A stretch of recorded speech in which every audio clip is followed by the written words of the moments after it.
Praise Lord Church. We welcome you to our online service.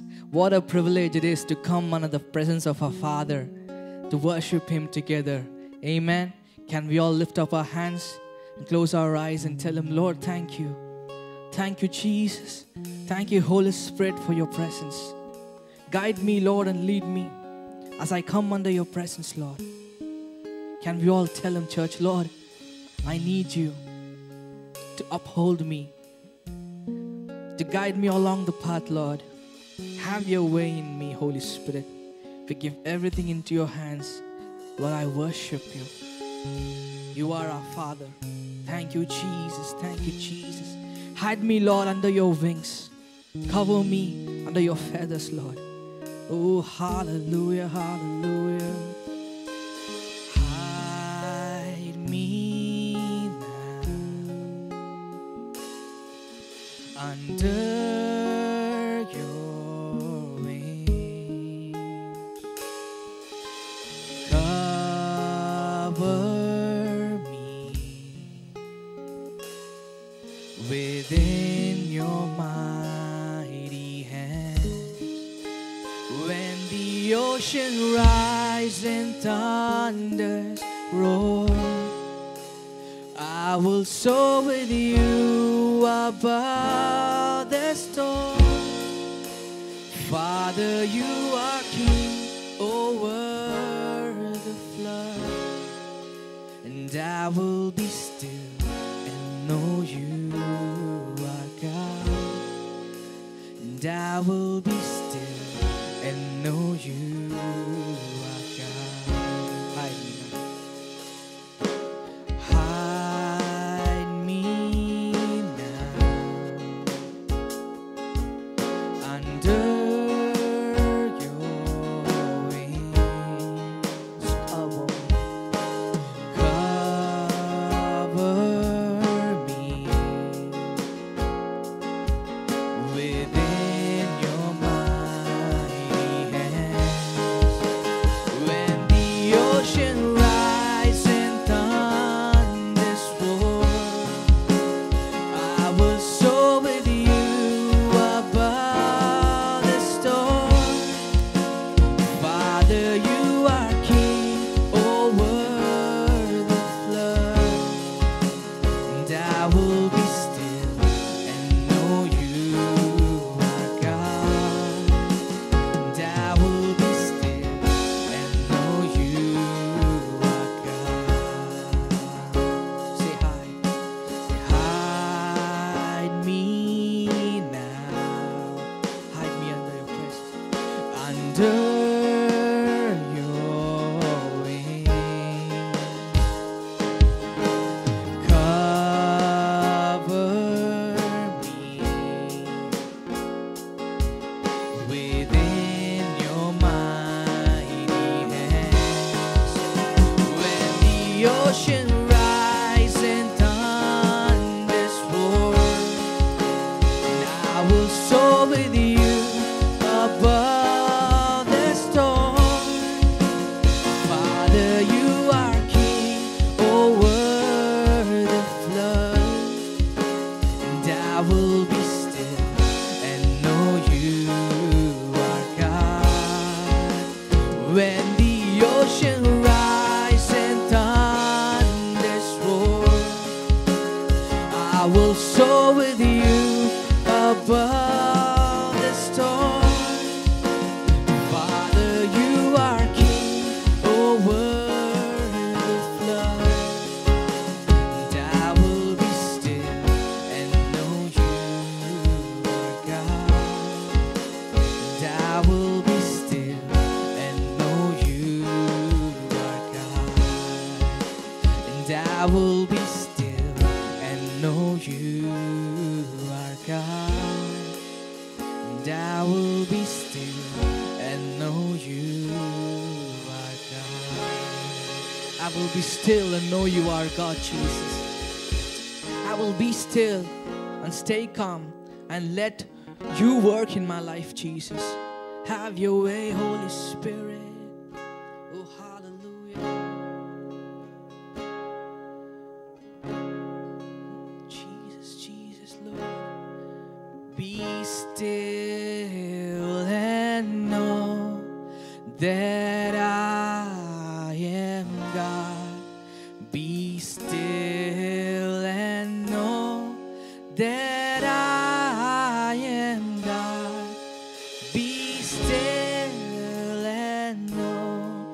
that I am God, that I am God. Come on, church, put your hands together and give God the glory.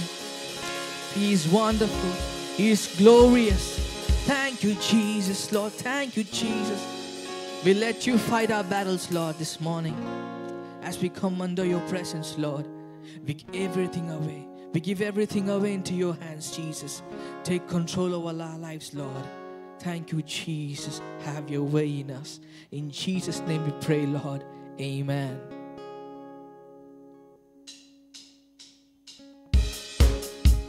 Come on, church, put your hands together. Say, He picked us up from the miry clay. Yes, Lord.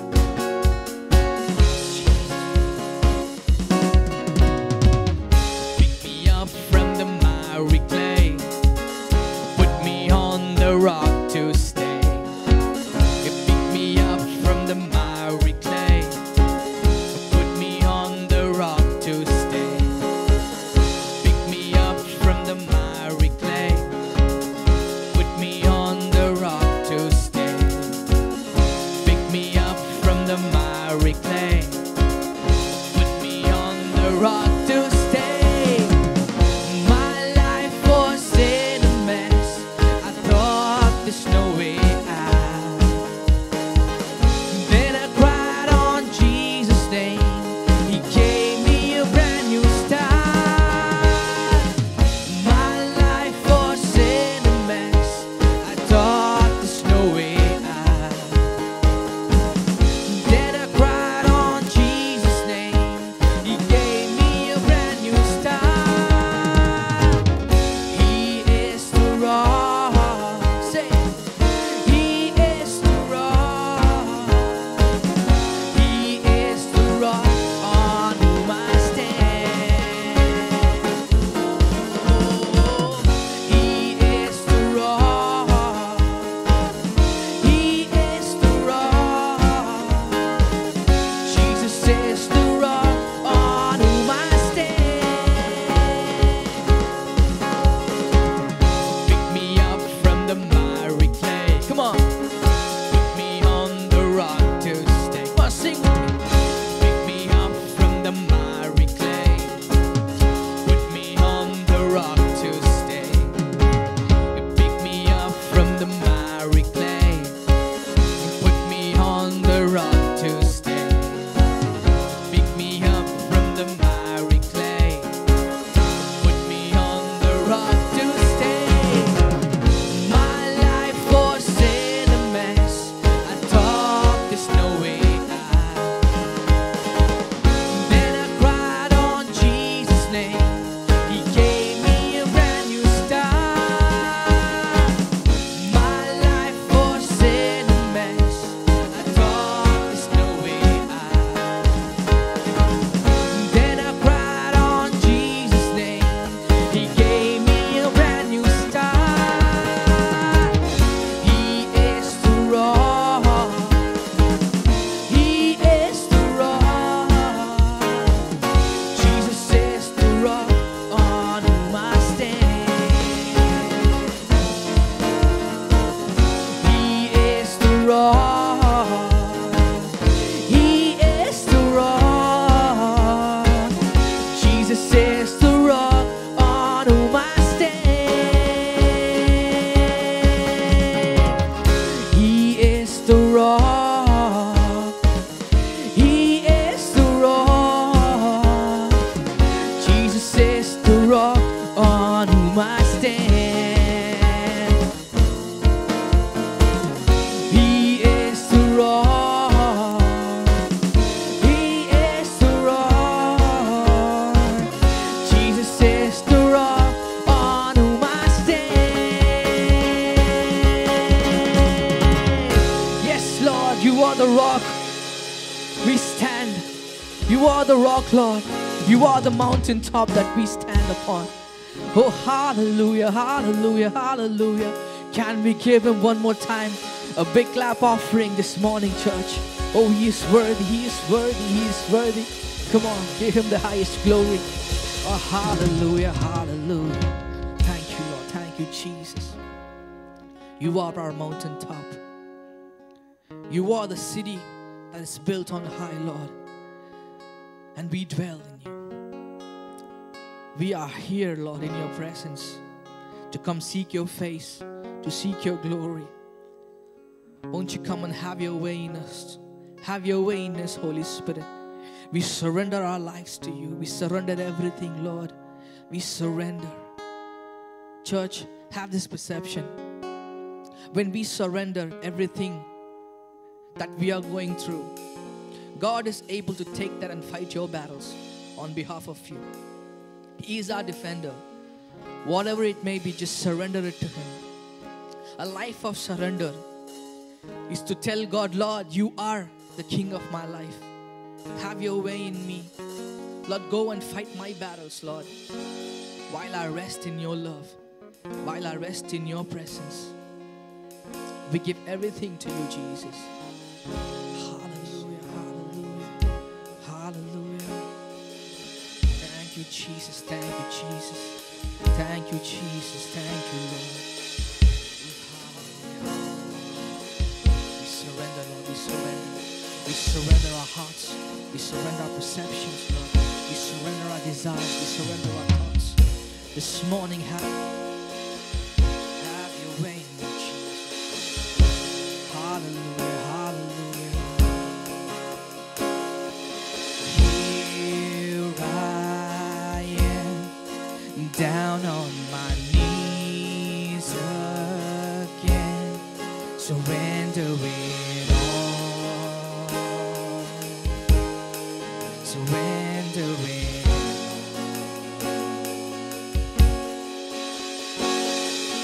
Find me here, Lord, as you draw me near. I'm desperate for you. I'm desperate for you. I surrender. I surrender. I wanna know you more. I wanna know you more. I surrender. I surrender. I wanna know you more. I wanna know you more. Drench my soul as mercy and grace unfold. I hunger and thirst. I hunger and thirst. With arms stretched wide, I know you hear my cry. Speak to me now.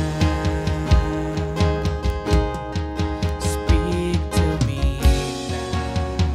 I surrender. I surrender. I surrender. I wanna know you more. I wanna know you more. I surrender. We surrender. I surrender. I wanna know you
surrender everything, Lord.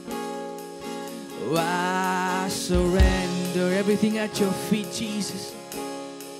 Oh, I want to know you more.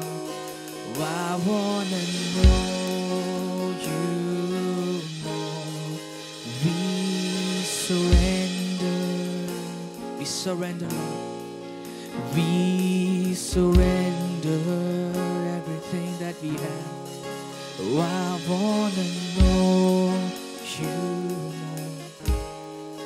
Oh, I want to know you more.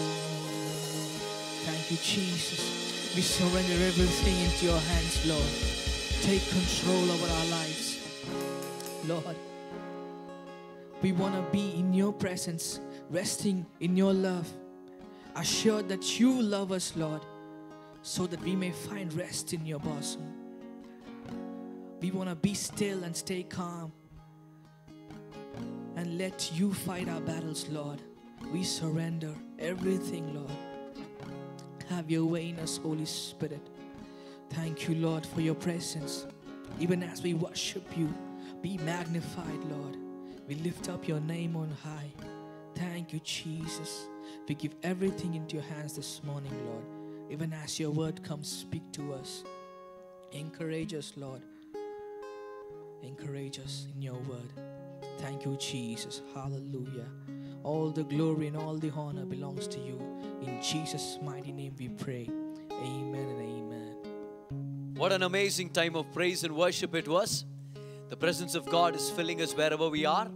It's my honor to welcome you to our service today.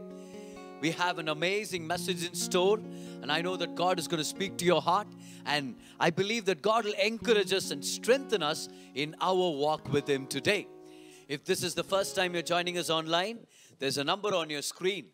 If you can text hello to the number, we will send you our devotional blogs and a few video clippings, because we aim to keep you encouraged all through the week. And if you are ever in Bangalore, do give us a visit. We have 11 a.m. English service at church, and we promise you that you're going to have an awesome time in the presence of the Lord, worshiping with us and receiving the living word of God together. It's going to be amazing. And today, I want to be talking about something that is specific and something that will help us in our walk with God. We were in a series on friendship with the Holy Spirit, and I told you that we might be starting the baptism of the Holy Spirit, or a series on the anointing of the Holy Spirit today. But I want to announce to you that that series is on a hold. But I want to bring a few teachings before we come to a close in this year, with Christmas and the end of the year, all around the corner. We better prepare for 2022. So I am waiting for God to let us know when we can start the series on the anointing of the Holy Spirit. But today is going to be special. Today is going to be special. Our passage today is from Genesis chapter 5. I'm going to be reading from verse number 21 all the way to verse number 24. And Enoch lived 65 years and begat Methuselah. And Enoch walked with God after he begat Methuselah 300 years, and begat sons and daughters. And all the days of Enoch were 365 years. And Enoch walked with God, and he was not, for God took him.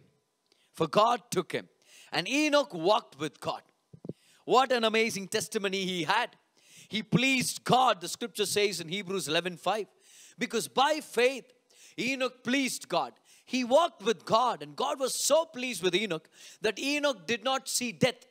He was raptured to heavens, He was walking with God, and he walked right into the house of God. He was no more. I can imagine people looking for Enoch everywhere. People, trying to find if he's been placed in a mountain somewhere. But then Enoch was no more, because God was so pleased with him. And it's His divine purpose that Enoch was carried away. And as Sunday school students, Enoch is a very popular figure, because you would be asked questions like, who are the only two people who did not see death, but they were caught up to heaven, And we would say Enoch and Elijah. Enoch is a popular figure. Well, coming to the story of Enoch, you see, there are a few people whose life stories are given to us in detail. For example, the story of Joseph or David or Jacob. See, their stories are given to us in much more detail. But there are a few people who've only been given a mention. Especially when you read genealogies, you see a lot of names mentioned, but not many details. But then there is another group of people, another set of people, whose name has been mentioned in the genealogies, but then God doesn't stop with their name. He adds a few details to their name. As if to say, no, I've got a few more things to say about this person. So God was like, he begat this person, this begat this person begat this son, and then he bore him, and finally God comes to this one person, and God says, wait, let's not rush. I want to say something about Enoch. That's what happens with the story today. He's been talking about the genealogy, right? You have Canaan and Mahalalel and Jared, and after Jared comes Enoch, and God says, wait, I've got to say something about Enoch. Something about this guy's life I don't want people to forget. I want to teach something from his life, and I want to let his legacy leave a mark on history. I want people to be impacted by his life. So God gives us a few details, and the details are intriguing. They are fascinating. You see, Enoch bore his first child when he was 65 years old. He bore the son named Methuselah. And he was 65, and that's not a miracle during those days, okay? People didn't even get married till they were 60. At least from this story we know. They were very young. People lived to be more than 900 years. Enoch's dad, Jared, lived for 962 years. And Enoch's son, Methuselah, lived for 969 years. So it wasn't a surprise if people didn't get married even until they were 100, you know. Like, look at that 100-year-old guy. Yeah, he's young. That's why he's roaming around, you know. So people, they were very casual. They lived to be around 900 years, 950 years. So Enoch bears his first son at the time when he was 65 years old. But something happened when his son was born. Something happened around the time Methuselah was born. It was a personal revival. And I want to give you a few hints here and there. But sources say that Enoch could have met Adam. How is that possible? You see, when Enoch was born, Adam was 622 years old only. Right? He was only 622 years. And when Methuselah was born, Adam was only 687 years old. So somewhere between 622 to 687, the time period in Adam's life, Enoch was born and he met with Adam. There are great chances that he met with Adam. And Adam perhaps gave him a glimpse of what it was like to live in the Garden of Eden. Adam probably, told Enoch, you know how it felt to walk with God? You know how it felt to, wait all day, naming all these animals. And I was with Eve, your grandmother. Yeah, there she is, But Enoch, it was amazing. We walked with God. It was the cool of the day. The breeze was cool, and we were walking with God, and I would give him all the details. God would speak to me. We had a connection with God until that fateful day when we sinned against him and we were sent out of the garden. But Enoch, there is nothing that is close to an experience like walking with God. I'm sure Enoch, when he spoke to Adam, would have felt tempted to go back to the situation in the garden. Go back to the garden conditions. Even though the garden was still there, they weren't allowed to go in because the cherubim blocked their way into the garden. And their spirits were lost from the presence of God because now the image of God was lost. So Enoch had a desire to walk with God. Something happened during the time of his child's birth, Methuselah's birth, that there was a personal revival in the heart of Adam. And Adam knew that God was going to bring a worldwide flood. Through the mouth of Adam or some other godly man, or by means of revelation, we are not given the details. But Enoch had a hint. Enoch had a word that the flood was coming. And God was going to destroy the earth. That's why the name means his death shall bring. The name of his child. So Adam had this personal revival with God, where he started walking with God. And he names his son saying, his death will bring. Because God has revealed to me that my son, at the time of his death, God is going to destroy everybody on the earth. And the day coincides with the exact day of the death of Methuselah, that the flood waters began to fill the earth. When you study the Bible, you will see that the flood came at the very time Methuselah died. So what happened here? Enoch walked with God. He had a personal relationship with God. He was close to God. His life had a personal revival. Why? Because he had a promise from God that God would be merciful to his people until the death of his son. That would be 969 years. That goes to prove the abundant mercies of God. God was so long suffering that he caused this man to be the longest living human being on the earth. Why? He was saying, I am so merciful. And Enoch had a revelation of the mercy of God. He had a revelation of the grace of God. And Enoch was walking with God. He had a personal connection with God. And he was so much in love with God. And God was so pleased with him that God took him away to be with him. What caused Enoch to live a holy life? What caused Enoch to please God? You know what? It was the promise of God. It was the word of God. It was the revelation of God. When you walk with God, it changes your life. When you hold on to your promises, it changes your life. See, 2 Peter chapter 1 verse number 4 says, because we have these promises from God, we will live a pure life. Come on. If you have promises from God, if you're holding on to promises from God, if you're holding on to a vision of your future, you will be motivated to live holy, and it becomes easier for us to say no to sinful temptations. See, as long as you're not engaged to a girl or a boy, you feel attracted to every other beautiful girl or a boy in the town, you know. Everybody who comes across your path, you feel tempted to them. But the moment you're engaged, it changes. Because now you have a promise. Now that the girl is engaged to the groom, she's waiting for the groom to come and pick her up, or for the wedding date to be fixed, you know. And all this while, when she meets other guys, she's at rest. Why? What happened? Because she's waiting for the promised groom. The promise will help her to live a holy and a pure life.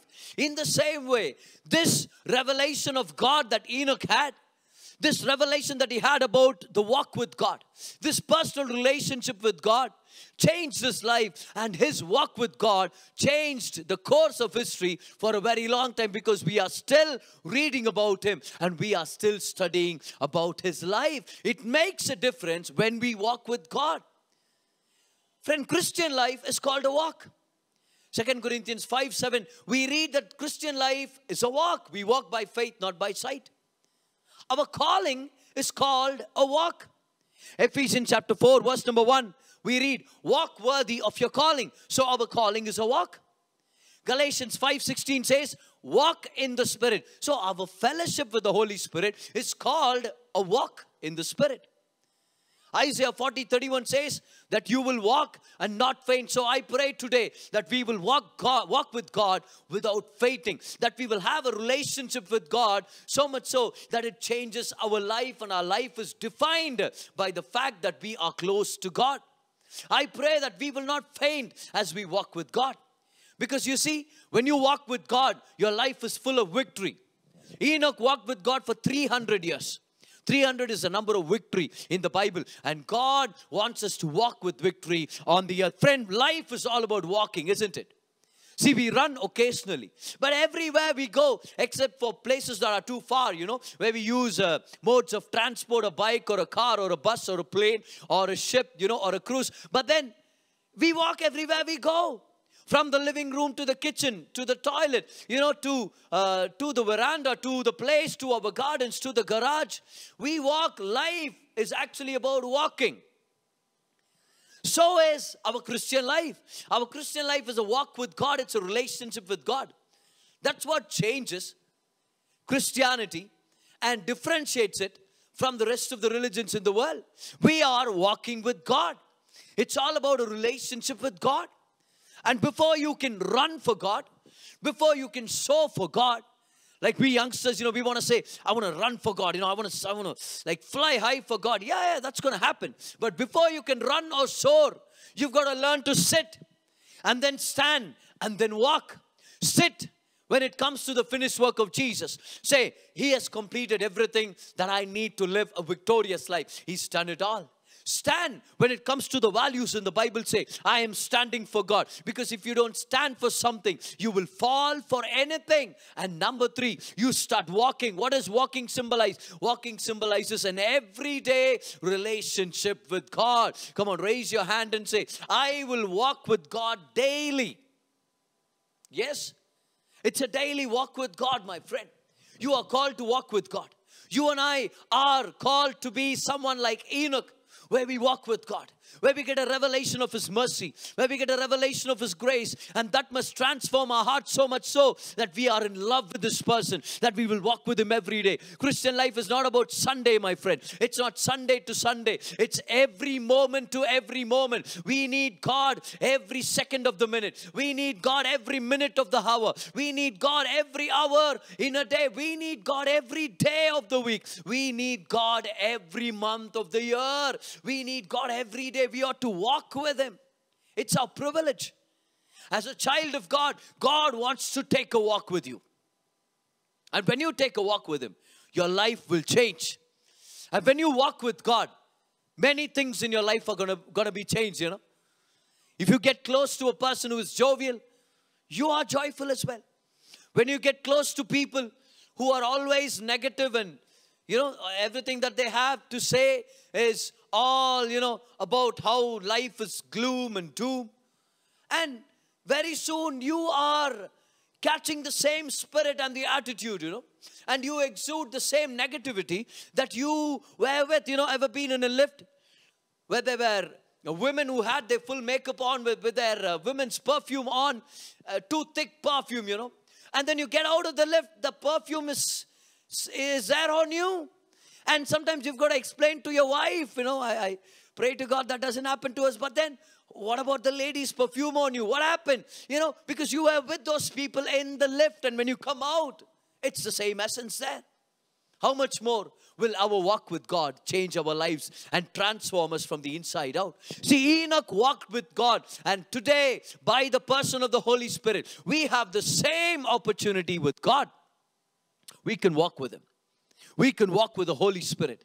We can take a walk. We can have a close personal relationship with God. And when that happens, when you cultivate a lifestyle of walking with God, walking in His grace, walking by the Word, walking by faith, when you are walking with God, guess what happens? Number 1, you become one with God in your practice. I want you to go to Amos chapter 3 and verse number 3. The Lord asks and says, can two walk together except they be agreed? Can two walk together except they be agreed? In other words, God was saying, when you walk with me, you've got to agree with me. Your mindset will change like mine. And you will want to love like me. You will want to forgive like me. You will want to give like me. Because as you're walking with me, your will becomes no more, and my will takes place in your life. My word becomes the value set of your life, and you start living your life according to me, according to what I say. Friend, one of the first things that will happen when you walk with God is this: you will become one with God in your practice. 1 Corinthians 6:17 tells us that he that is joined to the Lord is one spirit. What does that mean? When you and I got saved, our spirits became one with the Spirit of God. So when it comes to our spirit, we are renewed, we are restored, and we are one with God. But when it comes to our practice, when it comes to our daily life experience, there are a few things that still need to work like how it works for God. We've got to change the way we live according to the scriptures. So God is always working on us. How does that happen? When you walk with Him, you agree with Him. When you walk with Him, you agree with Him about what life is all about, what purpose is all about, what the kingdom of God is all about. And as you walk with Him, you will learn to cultivate your family like how God wants to cultivate your family. You become one with God in your practice. And another thing that happens when you walk with the Lord is this: you will be taught by the Lord. Or you will be taught of the Lord. Yes, because the word Enoch means teach or to train. So Enoch means God taught him and God trained him. See, that's what happens. When you walk with God, you will be taught of the Lord. See, we read in Isaiah 54:13 that our children will be taught of the Lord. But did you know, as you walk with God, He will teach you. He will teach you His ways. He will teach you about life and marriage and career. He will teach you about parenting and business and finances. He will teach you how to choose the life partner. He will teach you about how to handle money, how to distribute money, how to manage money, where to invest and where not to invest, where to buy property, where not to buy property. He will teach you how to choose friends. Come on. Let God teach you and train you. See, this will only happen when you walk with the Lord. See, I receive calls from people who don't live in my city, and they are blessed by the messages. Sometimes they say, can you be my mentor? Now, the best that I can do is keep uploading my messages, because they are in a different locality. They don't attend my church. They're not, personally in connection with me. But they are far and they want to be mentored, and I tell them, keep listening to the messages. That's the best I can do. But there are a few people that are very close to me. They work with me in the ministry. They volunteer themselves to serve me and the ministry that God has given me. They are with me in the church. They hang around with me. They go with me to other meetings, and they help me with the chores of the church, and they are there close to me. Now I will be able to mentor them because they are walking with me. Come on, did somebody get the idea? Unless you become the mentee, how can God become your mentor? God is ever-present help, my friend. He is your counselor. The Holy Spirit is with you. But unless you take a walk with the Holy Spirit cannot mentor you. But He wants to mentor you. He wants to teach you. He lives in you. But He wants you to walk with Him. When you walk with God, you will be taught of the Lord. See, I'll show you something from Matthew chapter 11. We will read verse number 28, 29, and 30. Come unto me, all ye that labor and are heavy laden, and I will give you rest. So there's a given rest. When you come to Jesus, He doesn't give you religion, doesn't give you a new set of clothes, doesn't say shave your head, wear saffron, wear black or wear white. Doesn't change your religion. He gives you rest. And then He says, take my yoke upon you and learn of me. Come on. For I am meek and lowly in heart, and you will find rest to your souls. For my yoke is easy and my burden is light. See, there is a given rest. He says, come to me and I will give you rest. That happened when you got saved. In your spirits, you are at perfect rest. But then He says, take my yoke upon you. What language is that? See, that's a language of a farmer. When the farmer ties a bullock to a cart, he will make sure that there's another bull that is experienced. And the apprentice bull is paired with the experienced one. So how does the young one learn? Learns from the elder one, learns from the experienced bull. So as the cart moves, or as the plow moves, as they walk together, the younger bull will learn from the experienced bull. See, that's the language Jesus is using. Jesus was telling people, listen, when you come to me, I will give you a rest. That is given rest. That's in your spirit. But when you learn to walk with me, come on, isn't that amazing? When you learn to walk with me, I will teach you my ways and you will find rest for your soul. So there's a given rest, there's a found rest. Given rest is given to everyone who is saved. Right now you have that rest in your spirit. But then for your soul, it comes when you walk with God. So as you walk with Jesus, you will find a rest for your soul, for your mind, your emotions, your intellect, and your conscience. So God wants us to walk with Him.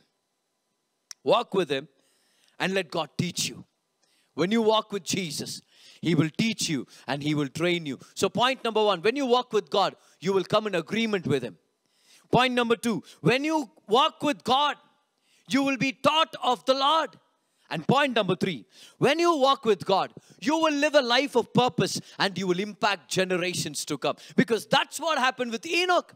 Enoch walked with God, and something about his life that is still speaking to us today.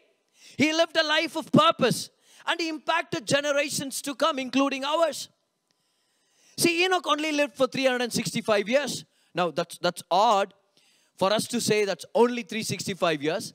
But when you take into consideration that people of those times, in that time, they lived up to 900 years, 950. In fact, Enoch's dad lived to be the longest living human being before Enoch, 962 years. And Enoch's son, Methuselah, became the longest ever living human being. At his time, he was 969 years old when he died. So, sandwiched between two long living people, here is Enoch, and he is taken away. He is no more at 365 years. What happened? His is the shortest lifespan in the ancient time. But guess what? We don't know much about Jared. We don't know much about Methuselah. We don't know if they really impacted their generation or if they did something amazing. But we know something about Enoch. Enoch walked with God. And today, we want to walk with God just like Enoch did. And Enoch became a type. He became a shadow of the church. And in a while's time, I'll let you know how. But Enoch, with his short lifespan, is still impacting life. So I am for long life, my friend. I am for longevity. In fact, I had a series where I preached about longevity and how we should believe to live long, blessed lives. Yes, that is true. But we ought to desire a fruitful and an effective life way more than long life. But we've got to remember that Jesus only lived for 33 and a half years and his life changed the world. Or rather, his death changed the history of the world. Come on. So, we've got to desire an effective life and a fruitful life more than we desire long life, because God wants us to live like Enoch. Enoch lived just for 365 years, but he lived a life of purpose and he impacted generations. How do we know that he impacted generations? You see, he was a prophet. He prophesied. See, in the Bible, the first man to be called a prophet is Abraham. The first man to prophesy is Adam. Of course, you cannot have somebody else before Adam, right? But Adam prophesied when he looked at his wife. He said, for this reason a man should leave his father and mother and be one with his wife. That's a prophecy. Because Adam didn't have a father or a mother. And Jesus calls these very words scripture. So Adam was the first one to prophesy. And Abraham was the first one to be called a prophet. He was called by God himself as a prophet. But Enoch, his words are actually the first ones to be recorded as a prophecy. His words are the ones that are recorded, that are titled as a prophecy. What prophecy did Enoch give? We've got to go to the book of Jude. Going to be reading verse number 14 to 16. And Enoch also, the seventh from Adam, prophesied of these things, saying, behold, the Lord comes with tens and thousands of his saints, talking about you and me, to execute judgment upon all and to convince all that are ungodly among of all their ungodly deeds which they have ungodly committed, and of all their hard speeches which ungodly sinners have spoken against him. He's talking about the second coming of the Lord. And Enoch saw the second coming of the Lord. Come on. Even before Jesus was born as a baby, died as a savior, and then comes back in the rapture, and then goes back. Even before all of these things could happen, Enoch saw the second coming of the Lord. He's the one to have used the word saints for the very first time. He saw the believers. His words were prophecy. See, this is what is really happening, Right now, we the church are looking forward for the rapture, not the second coming. The second coming is different. The rapture is different. The rapture is the secret coming of Jesus, where he comes mid-air and he catches us all up. See, that's the word. Rapture means to be caught up together with him. People say, oh, rapture is not in the Bible. So is the word Trinity. But Trinity is the very core, essential truth of our doctrine, right? It's there everywhere in the Bible. But rapture isn't there in the Bible. It is there in the Bible, where you read when Paul says, we will be caught up together with him. That's the word rapture there. So we are waiting for the rapture. See, at the time of rapture, the angels come, they sound the trumpet, and every corner of the earth where there are believers, they will be immediately transformed into their glorious bodies and caught up together with God. Mid-air, my friend. Jesus is not going to land his feet on the earth. That's the rapture. And while the church is away, here comes the Antichrist to deceive the world. And there will come a point in time where the Antichrist would have, gathered all his troops and ready to annihilate the nation of Israel. And that's when Israel will call out and Jesus will come down. This is called the second coming. The second coming is for the nation of Israel. And when he comes down for the nation of Israel primarily, he will land on the Mount of Olives and there will be an earthquake and the Mount of Olives will split into two. We have everything recorded for us in Bible prophecy. And he will rescue the nation and there will be a new heaven and a new earth and Jesus will reign from Jerusalem and we will reign with him. And during the second coming, we are not looking from down here to Jesus above. We will be coming with him from heaven. That's why Enoch says the Lord comes down with tens and thousands of saints. So we're not looking forward for the second coming, my friend. We are looking forward for the rapture. And who is Enoch? Enoch is a picture of the church who was taken up by God before the flood came. Come on, somebody. We are hidden in the life of Enoch because Enoch had a revelation of the grace of God. He walked with God. Church, you and I are Enoch today. We ought to be walking with God with a revelation of Jesus, with a revelation of his mercies and his grace. And guess what? Before the Antichrist comes, before God's judgment is poured upon the earth, the church is going to be raptured. We're going to be saved. So when the last day's judgment comes, we're not going to be there down looking above. God, where are you? No, we'll be up looking below where God's enemies are being put to shame, and people who were ungodly persecutors of the gospel, and people who are ungodly and wicked, and all of these things that they've done that are abomination to the eyes of the Lord, when they've rejected Jesus, these people are going to experience the vengeance of the Lord, the wrath of the Lord. And at that time, the church is going to be in heavens. Is the Antichrist already here? The spirit of Antichrist is already here. Always been there. But the Antichrist hasn't shown up yet. Why? He's afraid of the church. The church has the authority today. And when the church is gone, that's when the Antichrist comes out, and he emerges as a world leader. And we're not going to be alarmed by the Antichrist. We're not looking for the Antichrist. You don't have to worry about the Antichrist. Why? Because we are going to go up together with the church, with the bride of Christ, and remain there in the heavens until the second coming. And at the second coming, we're going to be coming with Jesus. Who knows? To fight for Jesus, to fight for the nation of Israel, and we will reign with him. Hallelujah. We will reign with him. Yes, and that's going to happen. But who is Enoch? Enoch is a picture of the church. What was Enoch doing? Walking with God before the flood, and he's being taken away. Before the flood hits the earth, he was saying there's going to come a time when the church is going to be raptured before the great judgment of the Lord. And Enoch was saying, I see those days. And I see the Lord coming down with tens and thousands of his saints from heaven to judge everybody on the earth. What was Enoch doing? Prophesying the future. What was he doing? Impacting generations to come with his word of prophecy. With his word of prophecy. Point number 3. When you walk with God, you will live a life of purpose, and you will live a life that impacts generations to come. Do you want your life to carry a meaning? Then you've got to cultivate a lifestyle of walking with God. What do I mean by walk with God? It points to a life of relationship with Jesus. Points to a life of intimacy with Jesus. Point number 1, you will agree with God. You will become one with God in your practice. Because the more you walk with God, you will want to think like him, do like him, speak like him. You become one. You become agreeable. Point number 2, you become taught of the Lord.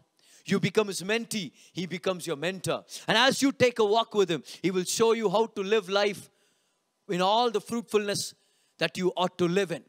He will lead you to live a life of grace and glory. He will teach you to be a great husband and a wonderful father. He will teach you to be a wonderful mother and a blessed wife. He will teach you when you walk with Him. Point number 3, you will live a life of purpose and you will impact generations to come. But of all the wonderful things that are going to happen, I love the last one. Even though I believe for the first 3, today morning I prayed that the last one would happen in my life very soon, because the scripture says, and Enoch walked with God. It's written twice. Enoch walked with God. Enoch walked with God. And he was no more. He could not be seen. He was nowhere to be found. What happens when you walk closely with God, my friend? You know what happens when you are intimately walking with God as a friend and as a child? There comes a place where you are no more. Where your life is not anymore about you and your will, your desires and your lusts and your ambitions. You will come to a point in life where you say, I am no more, Lord. It's all about you. Jesus, it's all about you. That's where Enoch was. See, to Enoch, it was all about Jesus. I'll tell you why I say Jesus. Because Enoch saw Jesus. Enoch saw Jesus coming down with tens and thousands of saints. And Enoch's life was all about Jesus. So Enoch was walking with God one day, and the next, and the next, and the next. So much so that one day Enoch said, I lost myself in God. And he was nowhere to be found on the earth, because he found himself in God. He got translated into glory. He was shifted from one realm to the other. God opened up the doors of eternity to let Enoch in, because his heart was full of Jesus. Oh, may that day come quick to each of our people who are listening to my message today, that as we walk with Jesus, as we walk in the Holy Spirit, that we will be no more, that our lust will be no more, that our ambitions will be no more the leading factor in our life, that our selfishness will be no more, that our life will be caught up together with Him, that we are always about Jesus, always about His kingdom, always about loving His people, always about giving to His cause, always about His mission to save and rescue the lost. Let our lives be no more, so that we are entwined with Jesus as one soul and one spirit. And I pray and I believe that each of us listening to this message today will have the desire to walk with God, so that one day we will be no more. So that one day our life will carry an effect of the glory of God, that we say like John the Baptist, let Him increase and I decrease. John 3:30. Let Him increase and I decrease. And I pray that one day we'll become like Paul, when Paul says, it is no longer I that lives, but Christ that lives in me, and Christ that lives through me. What an amazing statement. Galatians 2:20. I pray that this happens to me, this happens to you. As you walk with God, you become no more. You become no more. It's all about Jesus. Life takes a whole new meaning, where you begin to see the world from a different perspective. And you want to love the world like God loves the world. You want to do missions like God wants to. And you want to save people like God wants to save His own people. And this is what happens when you walk with God. You lose yourself in God. You find yourself in God. You find your fulfillment in His purpose. And people say, where is He? I don't see the old you. I don't see the Graceman that I saw 5 years ago. I don't see the person that I saw in you 10 years ago. What happened? And you will say, that guy is no more. It's Christ that lives in me. You will come to a place like Enoch, where you are no more and you are caught up together with God. Friend, that's why the Holy Spirit given to the believer. He's been given to the believer to make Jesus real. Take this down in your notes. The Holy Spirit has come to make Jesus real to us. He's come to glorify Jesus. He's come to speak about His riches and His glories. That's what Eliezer did. When he met Rebekah, Eliezer says, my master has given his son everything. And you want to see a glimpse of all that he has? Here's a small picture, and he shows him 10 camel loads of jewelry, of good things, of wonderful things, of treasures. And what do you think happened on the way back to Isaac's home? All the way back, sitting on the camel, Rebekah would ask Eliezer, sir, Can you tell me something more about the one that I'm going to marry? Isaac and Eliezer would go on again. Yeah, okay, my daughter. Here is how he looks, and here is how wonderful he is, and here is all that he has.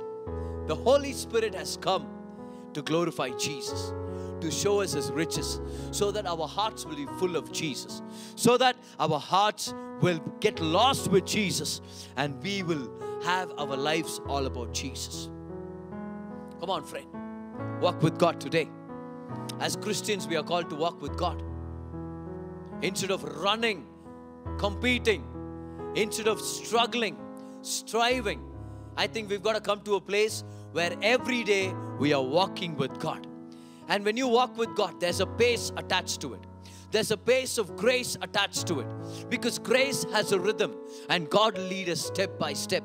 One day at a time, one level at a time, and God will lead us peacefully along the streams of peace, along the ways of grace. Follow the pace of grace in your life, and you will live a wonderful life. You will live an amazing life. And this is the secret, my friend. When you walk with God, you will always reach your destination. He will always take you to the place where you ought to be. He will keep you at the right place at the right time. Don't look at your friends or your colleagues who are rushing on motorcycles, who are rushing. They are in a rat race, and if they win, they become the #1 rat. And I don't know if that is well worth it. Friend, let's not run. Let's not be driven. Let's walk with God. Let's walk in the pace of grace, because God wants us to take a walk. Look at your neighbor. Tell them, take a walk with God. Take a walk with God. Take a walk with God. If something's not well, and you're about to give into all the pressure in your life, and you want to give up your dreams and your calling and your hopes, so to speak, you know what you do? Take a walk with God. Why don't you take a walk with Jesus today? Why don't you make a choice to walk with God like Enoch did?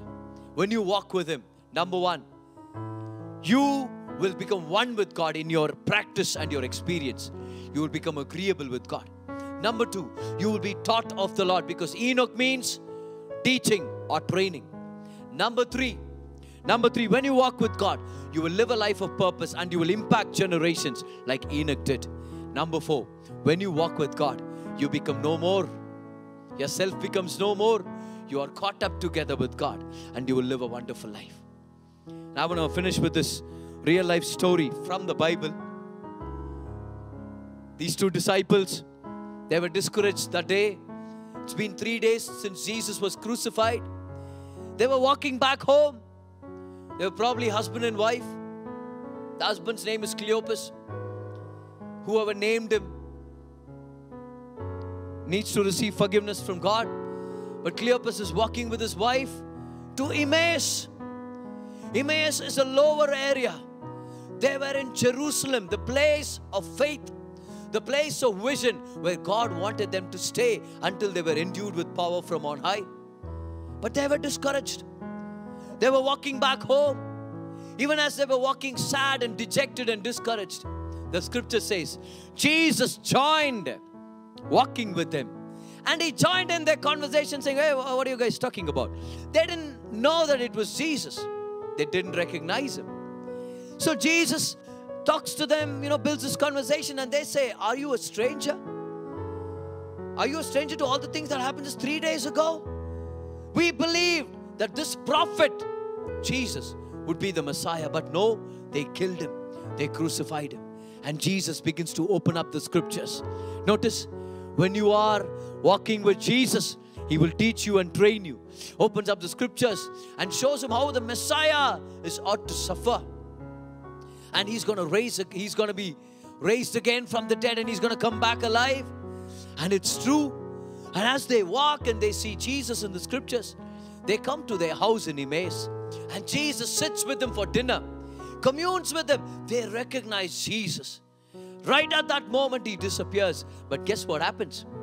They get back up after walking for nearly 12 kilometers, all the way from Jerusalem to Emmaus. They get back to Jerusalem back again. Whoa, what happened? Now They are joyful. Their hearts are burning with fire for God. They go back to the disciples and they encourage everyone. They say, we saw the Lord. The Lord is risen indeed. What happened? They took a walk with Jesus. How do you go from a place of sorrow to a place of joy? Take a walk with Jesus.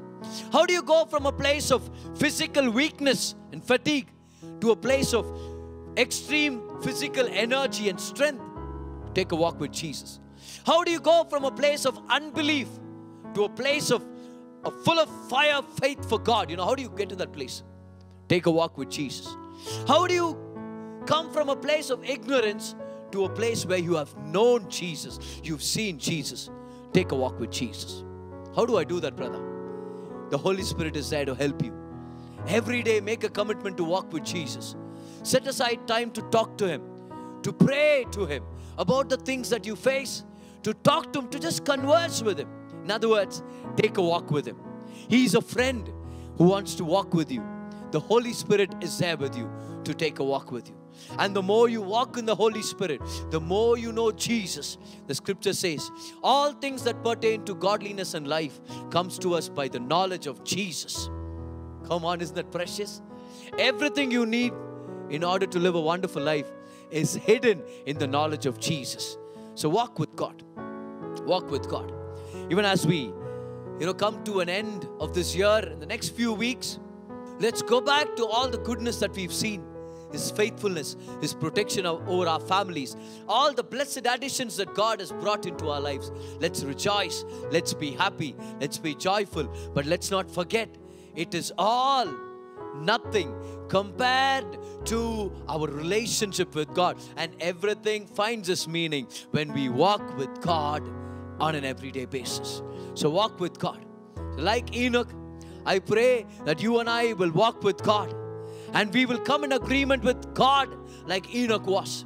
And we will be taught of the Lord like Enoch was. And we will live life with purpose like Enoch was. And we will impact generations like Enoch did. And we will be no more like Enoch was no more. We will be caught up together with him. And we will forget all about our own safeties and luxuries and necessities and needs. And we will live for others. We will live for Jesus. And we will live for the betterment of the kingdom. Hallelujah. Come on, put your hands together. Give God the glory. If God spoke to you today, I really know that He's spoken to you today. Life is all about walking with God. And if there's anything in your life that needs to be changed, take a walk with Jesus. And I assure you, your life will never be the same. Let's stand to our feet wherever we are. Raise our hands and let's start praising and giving Him thanks, because He deserves the glory. Thank you, Heavenly Father. Thank you, Lord Jesus. Thank you, wonderful Savior. Oh, we thank you, Lord. We thank you, Lord. Come on, somebody needs to break out in tongues and start praising Him in the language of the Holy Spirit. Come on. Oh, Rasha Bradi Kolora Bantori Kamona Tile. Yaltarina Marianda Rikalora Tiriando. Viasnura Mali Kabaliande. Yaltarika Lona Duri Yandura. Vinsharuni Mori Matriakala. Via Krobalana Duri Yanda Le Kerebondo Rimamana Mandali. Holy Spirit, fill us with your presence. Holy Spirit, fill us with your presence. Oh, we love your presence, Lord. We want to walk with God. We commit our lives to a lifestyle of walking with God. Oh, thank you, Lord. Thank you, Jesus. Even as you walk with God, you will be no more. Your life will be more about Jesus and His mission rather than you and your selfish desires. It's all about Jesus. Thank you, Holy Spirit. Thank you, Holy Spirit. Lift up the body of the Lord and the cup in your hand. Start praising Him. He deserves to be glorified. Thank you, Heavenly Father. Thank you, Lord Jesus. Thank you for your grace and your mercies. Hallelujah. Lift up the body of the Lord in your hand and declare with me. Say, Lord Jesus, for by your stripes I am healed. For by your wounds I am made whole. No more sicknesses or diseases. No COVID-19 near my family. In Jesus' name, receive His body for you in faith.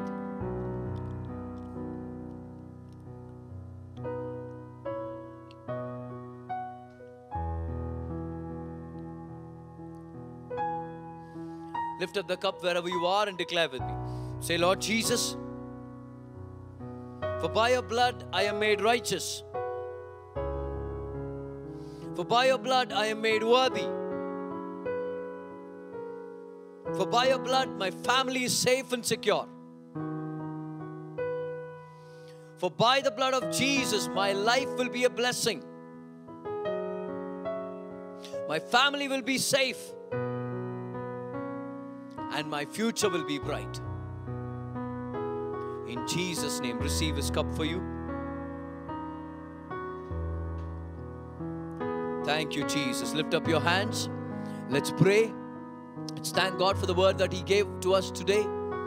When you walk with God like Enoch, things are going to change. In fact, my friend, in life, it's all a matter of your relationship with God. If that is restored, everything else will be restored. So walk with God on an everyday basis. Let's pray. Heavenly Father, we thank you for your grace and your goodness. We thank you for the word that you gave us today. Thank you for reminding us that our life must always be about you and your Son. Father, we thank you and we praise you. We open our lives for a relationship with you. We make a commitment to walk with you every day, Lord. Help us, Holy Spirit. We want to walk with you. We want to know you more. Lord, bless our families. Bless us financially.